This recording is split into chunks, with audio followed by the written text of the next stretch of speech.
We're here with Peyton Watson, the #1 recruit in the state of California, a 5-star from the class of 2021, set to make his college commitment. Peyton, before the big announcement, I want to get a gauge of your emotions right now. I'm sure this process has been fun in some ways, maybe a little stressful in others. As you sit here today, the finish line is in sight. What is going through your brain right now? Man, I'm just super excited to get it over with, kind of get ready and get focused on the school that I am going to, and from there just go on and get ready to get to that next level. I mean, we've been waiting for this for a long time. We've been doing this recruiting process for a while, so I'm super excited for everybody to know.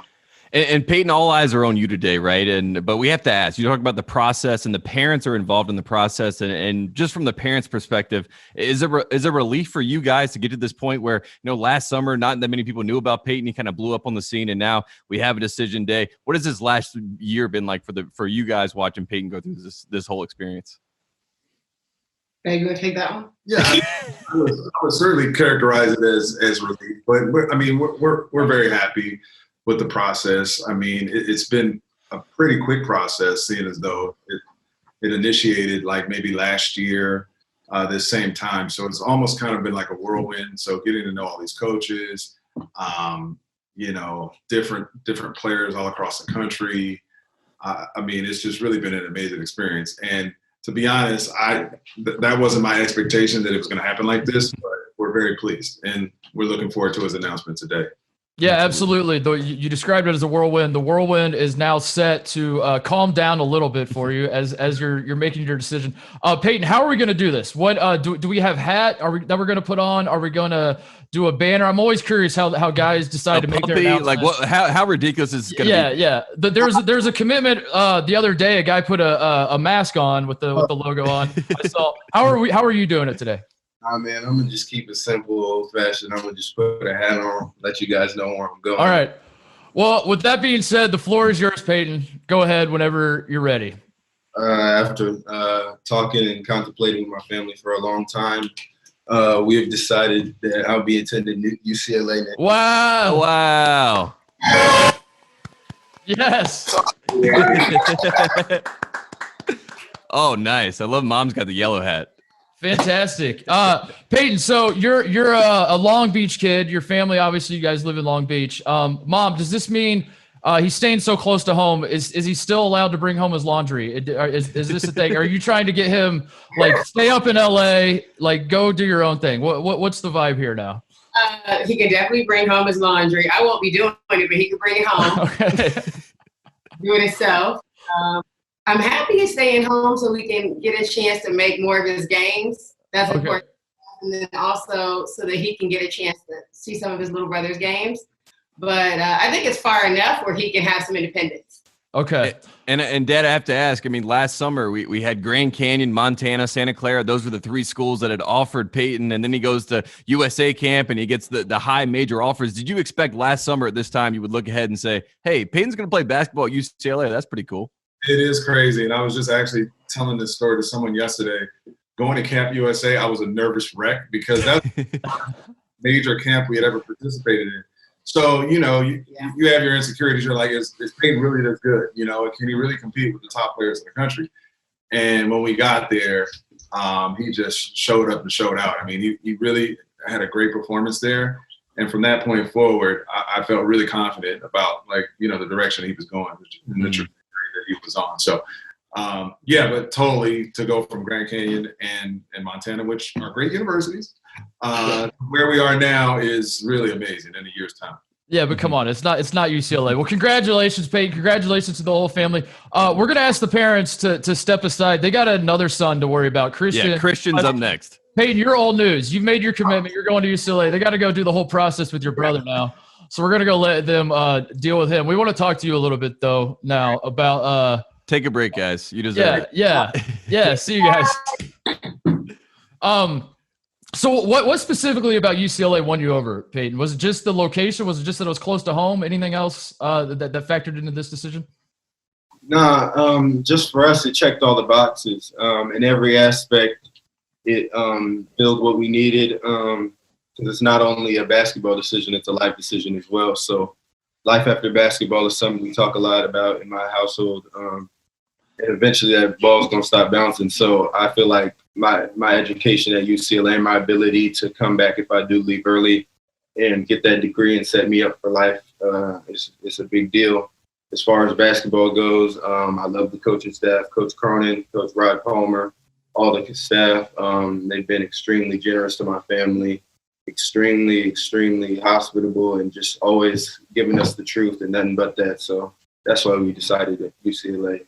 Peyton, I have to ask, right? You go to UCLA, you know, Titus and I, we're a big Pac-12 program here. We love to talk about Pac-12 basketball. You're a West Coast guy, right? You're from Long Beach. You go to UCLA. Growing up, did you hear about the allure of UCLA? Did you hear about the 11 titles? Did you hear about John Wooden a lot? Or is this a new age fandom that you found with UCLA just through the recruitment process and all those sorts of things? To be honest with you, my family's been a UCLA family for the longest. My uncle attended UCLA. I grew up watching their basketball in the Pac-12.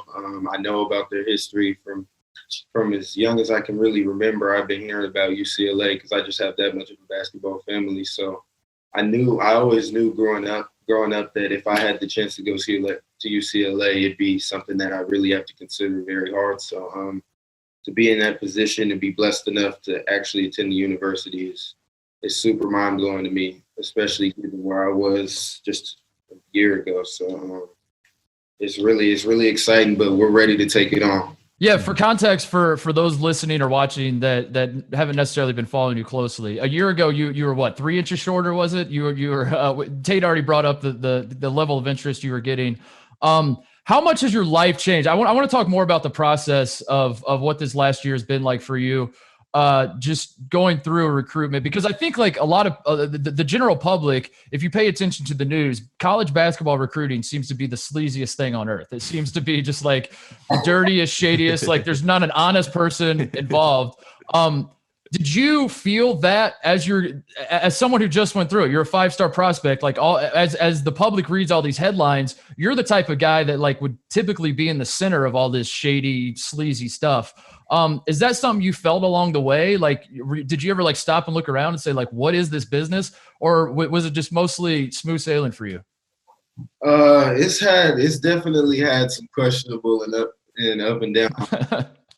But I was raised right. I mean, my parents did an amazing job with me. I mean, at least that's what everybody tells me. But yeah. So I never really focused on that. One thing I tell people is that I just hoop. I go out there and go out there on the court, giving my all. I don't really pay attention to the outside noise, because when you do, you get enveloped in it, and it can take over your mental. So just staying mentally strong and getting through it, knowing that at a certain point, this high school stuff is going to end, and that we got to get out of this, as you would say, sleazy college type of thing. So what was like the biggest change, would you say, from when you were whatever your unknown days were to now that you've blown up? Like, how are people treating you differently? Not even necessarily recruiters. Like, do you notice like people at school, like suddenly long lost cousins are hitting you up? Has that been, how have you been navigating all of that? It's definitely different. I say the biggest difference is just people's perception of you yourself, because I haven't changed a lot at all. Like, I'm the same kid that I was. My hair is a little bit, but I'm the same kid that I was a year ago. I got the same work ethic. I got the same mentality. I still play like I'm unranked. So if you ask anybody about that, I haven't really changed much myself. But I think when you go out and people see you, people are kind of like, wow, he really went from nothing to something. He's a 5-star. He's this, he's that. And I'm still walking around like, who am I? People asking me for pictures. I'm like, who am I? So it's definitely kind of crazy to think about. But one thing I will say is that I just stayed myself this entire time, stayed humble, stayed loyal to the people that were loyal to me, and just continue to do the things that we've been doing. Mm-hmm. And we have to ask just about the recruits themselves and the process of, you know, being on the West Coast, right? We have the big high schools that everyone knows about. We know about Mater Dei. We know about Crossroads. We know about Sierra Canyon. You're not going to any of those schools, so you're not getting, you know, the profiles of, you know, the ball is life. Like, check out Bronny James' layup from last night, and you got the full highlight package. You're not getting all that sort of stuff, but you are in Long Beach. You're at Snoop Dogg's high school. You're at Cameron Diaz's high school. For people that don't know, Long Beach Poly. Do you feel like you have like a separate angle in here where you can say I'm more Hollywood than people even want to give me credit for, even though I didn't go to Sierra Canyon or Mater Dei or any of these places? Is this something that we should push for you? Because we can do that, Peyton, if we need to. I say 100% push for that. I mean, Okay. there's nothing better than being at your home school, playing in front of all the people that you grew up with, have watched you play forever. I don't really necessarily care about the fame or the clout or anything like that. As long as the people that I love are watching me and getting to see what I do, that's the most important thing to me. And one thing I will say is that the school don't make the players makes the school. So I came to Poly, I created my own wave, I started my own thing. And now look, we're going to be a really good program this upcoming year and hopefully for years to come. Poly was known as a strictly football school with all the talent that we've had, but we've single-handedly changed that in the past year or so. So just getting that recognition that we think we deserve, and my brother coming up in the program with us, it's enjoyable for him. You mentioned how you're not chasing clout and you're not concerned about being a five-star. You're still just like this unknown guy with the chip on his shoulder. I'm fascinated. One of the most fascinating things in all the world of college basketball to me is the recruits who like put out their lists of these are my top 17 schools. And my announcement of my top 13 is coming in 6 months. Stay tuned. And then they put like the eye emoji with the tweet. And then this is just a whole process that goes on and on and on. You did not do that. You basically, like, even as you made the announcement today, I had people hitting me up like, what schools is he even considering? And I was like, I don't know. We're going to find out. We apologize, Kentucky fans. Kentucky fans are very upset. So now that your parents aren't sitting right beside you, Peyton, be honest. Was this your decision to not have a tipped and edit like graphic where like the ball's on fire and like, you know, like your muscles are photoshopped and tweet that? Was this your decision or was this your parents saying like, we're not going to do that?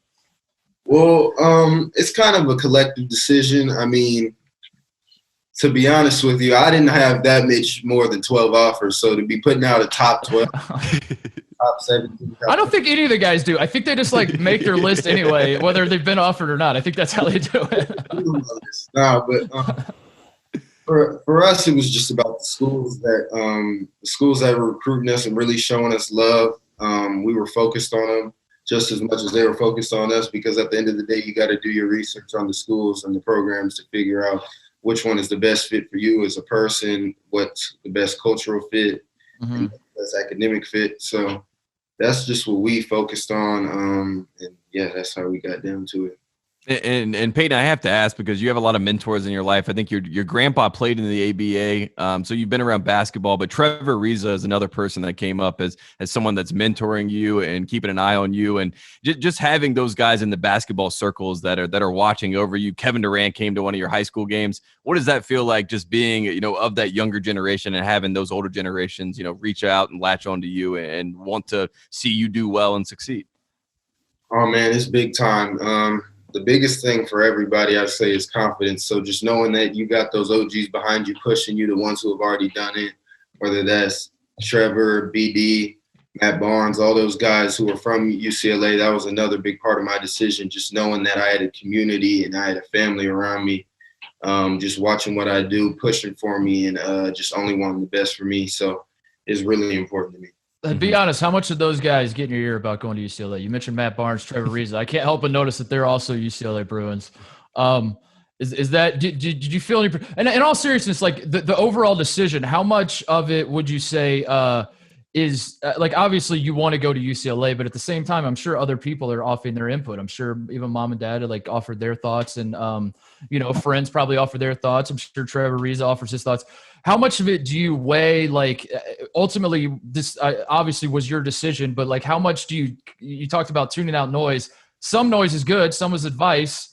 Other noise is just garbage, and there are people that have their own self-interest in mind. So ultimately, like, how did you balance all of that and say to yourself, like, when Trevor Ariza is saying he wants me to go to that UCLA would be great, is he saying it because he's a UCLA guy, or does he actually believe that it? Nah, those guys, honestly, they just offered me the best advice they could. UCLA just ended up being the best decision for them. So they only pick what's best for you, and that ended up just being what it was. But I'm not one to be easily influenced by anyone. I'm my own person. I take what I think first and foremost, and I put that out there, and then I'm open to advice from other people. But I'm just my own person. I know what I want, and UCLA had a lot of the things that I wanted. Speaking of outside noise, and I want to talk about the bad outside noise a little bit. The grown men hitting you up on social media. What is that experience like? Because it just seems like absolute bananas that guys that are in their 50s and 60s will tweet at you. Does it work? That's the question. Yeah, I'm sure. Like even this announcement, like there will be Kentucky fans that are upset. Or I don't mean to pile on Kentucky. It doesn't matter what school. But just this idea that suddenly strangers on the internet are trying to pretend to be your friend when really all they want is just you to go to their school. What is that like to live in that world? I mean, it's crazy because it's like once you get good, everybody has an opinion. Everybody wants to be big bro, little bro. What's up? I've been knowing you and this and that. So my parents helped me do a good job of weeding those type of people out. I knew from the start. I know who's been with me, and for me, I don't really pay too much attention to it. I know I'm trying to make it seem like I'm tunnel vision. I don't hear any of it. I don't see any of it. Nah, I see all of it. But my parents just tell me to be selective on what you respond to. But as far as all the other people who are inspired by what I'm doing or have enjoyed the way I've came up and really put on for our school and our city, I always try to get to those. I always try to respond to those. If anyone needs any tips on how to get exposure, stuff like that, one thing I always tell them is just get as good as you can. That's all. I didn't go out and seek to play this tournament, this camp, this and that. USA was my first camp. So my advice to everyone is just get as good as you can. Mm-hmm. And when you went to USA camp, I mean, you go out there, like you said, I mean, I'm sure you're aware of the names of the other guys that are in the camp because, you know, I think you said in this Ball is Life video, you're always on your phone. So obviously you're seeing all the other guys that are in your class and things like that, but they may not know much about you. Did you like that when you went into that camp? Because you were like, you know, I may have some fun here because people may not know how good I am. For me, like, since I was a kid, I've been watching videos because I always it's something I do. I like to compare myself. So if I see someone who's supposed to be ranked higher than me, I'll look at a video and be like, oh, I could do that. I could do that. So I always watch the videos. It's just something about me. I like seeing that. My dad almost had to ban me from YouTube because I was watching something that was kind of getting in my head. Yeah, I'm not really as much. I wasn't focused on that as much because my dad had already instilled that in me. But I was mainly, my main focus was that if the dudes didn't know me when I was coming in, they was going to know me when I was coming out. So I made that a point, and I think I did that pretty well. How much do recruiting rankings matter to you? Because you talk about like kind of watching other guys. You strike me as like we've talked about the chip on your shoulder a lot, but you strike me as one of those guys that like in 60 years you will remember every single name that was ranked higher than you on your recruiting. Like you strike me as you got me spot on. Yeah. I love that. Like what those guys in the NBA that get drafted in the second round and they can list like all 46 people. The Draymond Greens. Yeah, like Draymond will know every single name before him. So how do you like? Yeah. How much does that motivate you to? Because you know, like we've talked about before, you were kind of unknown. Now you blowed up. People kind of know you. It would be, and a lot of people in your position, they might let off the gas and just be like, "I've made it. I've arrived. I'm going to UCLA. I'm a 5-star. I did it. Let's celebrate." You have the opposite attitude. How do you keep that going? How do you keep motivating yourself to keep climbing the recruiting rankings and going after people like that? Well, one thing I would say is I wouldn't say that I don't think that rankings don't matter because they do matter in certain things. I mean, before I was ranked, everybody would always tell me, oh, rankings don't matter. This is and that. It don't matter. The best players always make it no matter what. And I'm sitting here like, yeah, they don't matter at all. But when I got ranked, then I was like, so it's kind of like depending on where you're at. Like if you're ranked number one in the nation, I'm pretty sure you're not gonna have a problem telling everybody, yeah, I'm ranked number one. Right. One ranked, you're gonna be like, I'm better than him. It don't matter. But to me, I don't pay too much attention to it. I mean, I think I'm the best player regardless of anything. And every time I go out on the court, I feel like I show that. So that's just what I do. Tate has brought up this Ball is Life video. For everyone watching or listening, go check it out on YouTube. It's like 15 minutes long, day in the life, Peyton Watson. We watched it yesterday, and we've talked about your upbringing. Obviously, your parents have raised you right. You have a great head on your shoulders, all that sort of stuff. But let's get to the point of all of this, which is the Ball is Life video starts. You say the following. I wrote it down because I didn't want to mess this up. The video starts with this. My name is Peyton Watson. I go to Long Beach Poly High School. I'm 17 years old. We're coming for everybody's neck this season. That's how the video starts. So my question is, I did that well. no, it was amazing. It just like, it's like you're two different people. Cause then you watch you on the court and you are just absolutely ruthless as a basketball player, but as a human being, obviously you have like a soft spoken side. Your mom and dad raised you right, all that kind of stuff. Like, how are you such like, I don't want to say the word gentle, but like if someone talked to you on the street, they wouldn't imagine you're the type of guy that's like coming at people's neck, using phrases like coming at their neck. So how do you balance that life where you're like a good person off the court and yet I want to destroy you on the court? And I think it's just a mixture of things. Like if you see like the way I grew up, like where I grew up at, like all my friends growing up, and the type of environment my parents would put me in, you would see why I'm so soft spoken and articulate now. But my dad, like, he got another side to him too. So I remember when I first started out, I would play basketball just how I am as a person. And it was working for me, but it wasn't really doing enough. Yeah. So I remember like every hooper knows those times after you play a game you didn't play well and your pops is telling you. And he told me some stuff something that would always stick with me. He said, there are no friends on the court, and you should feel disrespected when you get on the court that the dude in front of you thinks he can guard you. And that stuck with me my whole life. I was 7 when he told me that. So to where I am now, like if you look at me, like I keep a straight face the entire game. I never look happy, frustrated, sad. I just keep a level head because my pops always told me, if someone walks in the game and they haven't been watching the entire game, they shouldn't be able to tell how you're doing. They shouldn't got 30 points at halftime or if you're playing terrible.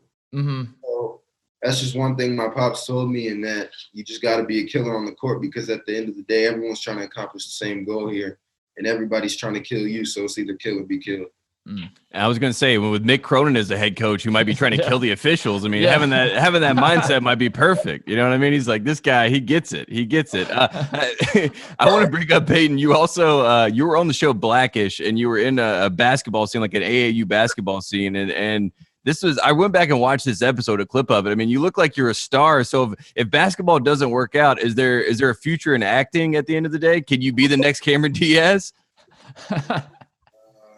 I'm not going to go that far. I mean, okay, good. What I was doing, I don't know what was going through my head. I was kind of young, but I mean, the camera came towards me, and I knew it was my time to shine. So I had to give a few glances, something like that. But nah, I'm just not camera shy or anything like that. So if there's like cameras in my face, like this whole time, like with all my videos and stuff, I'm all in the camera like this.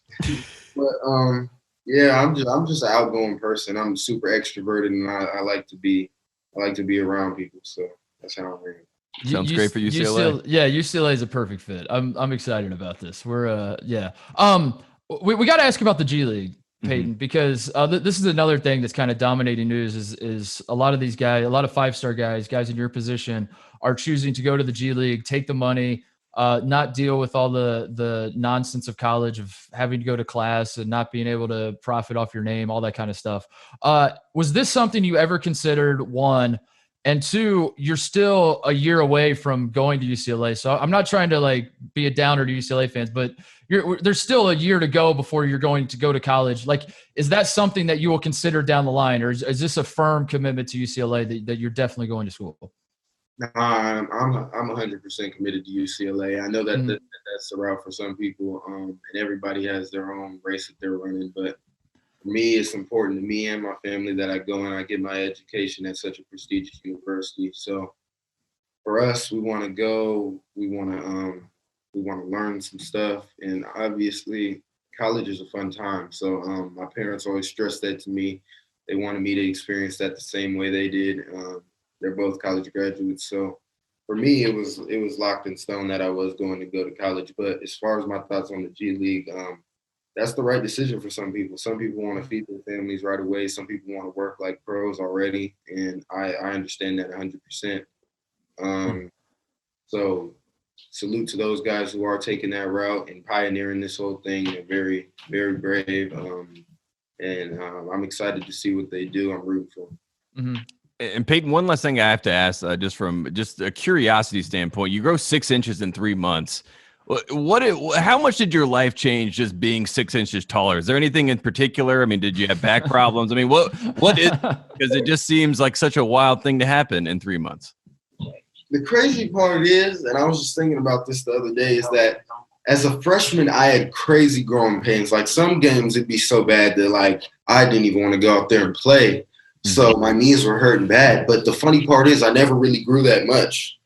So like when I did grow this past summer, I didn't feel anything, which was kind of crazy. So for me, it was just kind of crazy because I woke up one day and I'm 6'7" now, and I still feel like I'm 6'4". So I'm walking around thinking I'm 6'4", and then I'm having to duck my head. So I'm looking over at my friend who's about the same height as me, or maybe a little taller. And I'm watching, I'm like, dang, he's a big kid, bro. And then I'm thinking, like, I'm walking around. I'm like, dang, I really am a big dude. But nah, my life changed for sure. I think it would have been good either way, though. Are you prepared for a lifetime of Kevin Durant comparisons as a skinny guy that plays on the perimeter? Is this something that you have prepared? This is something basketball people do. If you see a skinny guy, you say that's Kevin Durant. And I know what you're talking about. And I'm not mad at it because that is my favorite player, but I understand how hard it is to beat Kevin Durant. I saw him in person when he came to my game. Yeah. I'm 6'8". Whatever they like, listen. You're like, I'm 6'8". That guy's 7 foot. He's tall. I think he's still growing. I think Durant's like the only guy to like continue growing in your 30s. Like he's just gonna keep growing over and over. Before we let you go, we got to ask about Coach Cronin a little bit because he is a friend of the program. He has been on our show before. As Tate alluded to earlier, he has a reputation as a bit of a fiery personality. I'm curious, what was the recruiting process like for Mick Cronin? Because I could see it going one of two ways. He's just a straight shooter. He's the guy we see on the sideline that's yelling at refs, that's yelling at JP McCurry back when he was in the Cincinnati Xavier rivalry, and all that. But also I could, in college basketball recruiting, you want to win people over. So maybe he was nice. Maybe there's a soft side and he was schmoozing you a little bit. What was it like interacting with, how was Mick Cronin behind the scenes? Yeah, the recruiter. What is that like?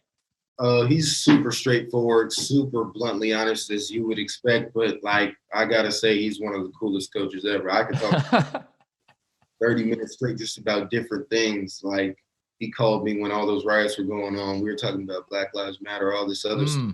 Nice. He's a super cool guy, super personable. He's aware of stuff going on in the world, and he's not afraid to talk about it. He doesn't sugarcoat anything. And I love that he's such a fiery person because I myself am like that.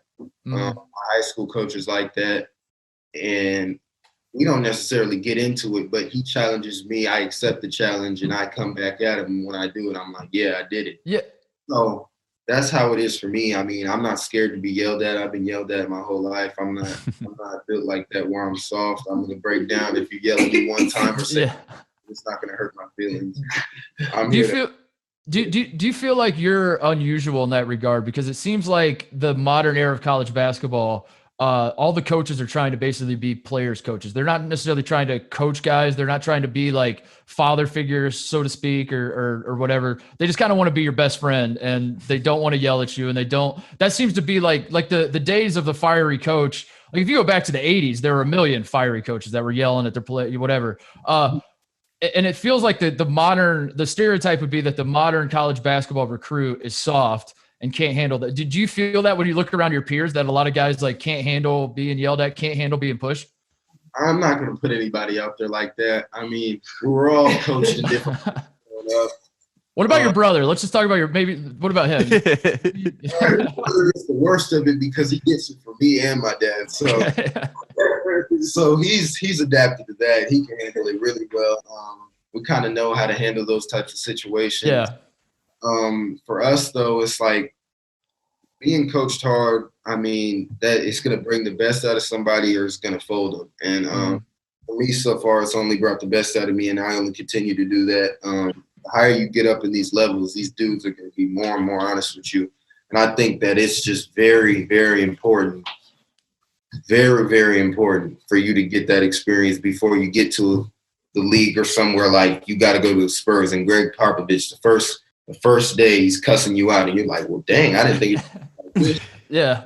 I'm going to know what to expect. I've been coached in all those ways, but like I said, I mean, college is fun and stuff, but at the same time, it's a business. Like, it's these coaches' job to coach. So I understand that. And like I said, I'm there to hoop and they're there to coach. So our relationship outside of that could be whatever. We could be best friends, but when we're on the court, it's like we got to get this done, and and that the ultimate goal is to win the game. Well, if you're a UCLA basketball fan, you should be pretty excited about what you're hearing right now, because this is the future of UCLA basketball, Peyton Watson. And I know that I'm fired up, and I'm not even a UCLA. Yeah, no, we're fans, Tate. We should point out, we are regulars at the Pavilion Club, Peyton. We are, yeah. We're at games, yeah. This has to be the start of something. Can you make that commitment as well? Can we get 2 commitments out of you? One to UCLA. Can we get a commitment to Titus and Tate as well moving forward? That like this is like in my head, we're coming to your post game press conferences and you're not answering anyone's question but ours. Like someone asks you something and you're like, I don't want to answer that. I only talk to those guys. And then we stand up and we're like, what's up, Peyton? We're like, no questions tonight, Peyton. Great game. No questions. Yeah, we're just that's how this has to work. I think we scratch each other's back. You know, like we'll be your mouthpiece. We'll be hyping you up as your whatever you need. Presses. And then you just give us access and only us. I think that's the situation here. more of a conversation and less of an interview. When I got to sit up straight and talk formally, I just like to be myself, and I love how I'm allowed to do that on you guys' show. So we're definitely locked in. I love it. Whenever you guys want to have me. Love it. You are the #1 recruit in the country, according to Titus and Tate. So there you go. Don't get mad at us. We're putting out our recruiting rankings. You're #1 on our list. Congratulations, Peyton. I know this is a very exciting day for you. You are a future UCLA Bruin. I don't even think future. I think now you're actually. You are a Bruin, yes. That's how it works. Congratulations to UCLA, Mick Cronin, everybody involved. Much success to you moving forward. Congratulations on getting to this point. Thanks for joining us. Appreciate that. Thank you guys for having me. Download the all-new Fox Sports app now.